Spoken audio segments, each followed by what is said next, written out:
Welcome to our AAE339 Propulsion Project presentation. The six of us make up Team 6, Icarus Astrotech. Our primary objective was to research, define, design, apply, and analyze a propulsion system to observe the elusive Planet 9. We chose to investigate the solar sail, as it is a lightweight alternative to chemical propulsion and can be easily used for scouting missions due to being relatively cheap and not having the need for chemical storage. The ninth planet would have an orbit that is 30 times further away from the Sun than Neptune's orbit. This makes it an excellent candidate for this form of exploratory mission. It's believed to have an orbit of this size due to permutations and gravitation of other planets. This propulsive technology, however, has its limitations. The termination shock is the location where the solar wind particles slow down such that they are traveling slower than the speed of sound. This makes it harder to use those particles to accelerate the spacecraft, putting a limit on how far it can travel. The solar sail concept has not remained untouched. The Japan Aerospace Exploration Agency, or JAXA, launched the Icarus mission in 2010 to verify that a spacecraft can fly by the use of solar sails alone. Private groups have also tried their hands, most recently the Planetary Society.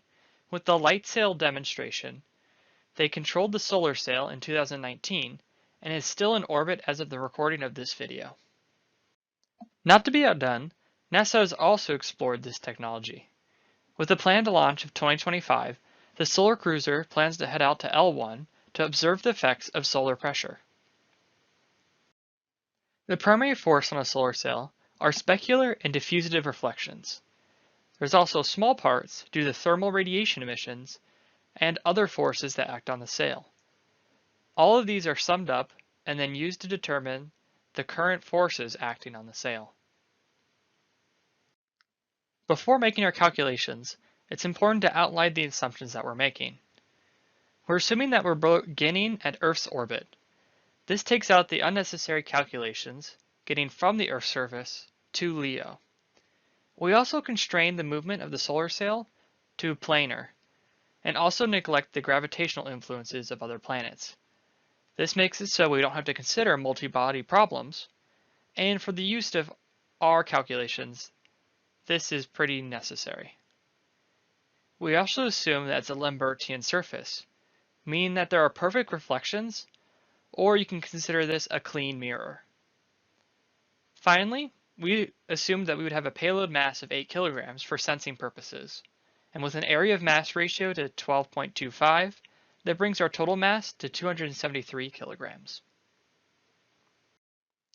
Our mission will begin at low Earth orbit, or LEO, then transfer to 1 AU, and then transfer itself to the Kuiper belt, about 30 AU. This leads to a needed delta V of 9.5.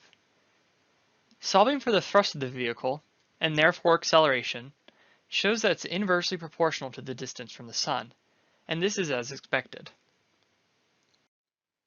These calculations, however, do require the satellite to be perfectly oriented relative to the Sun in order to receive maximum thrust output.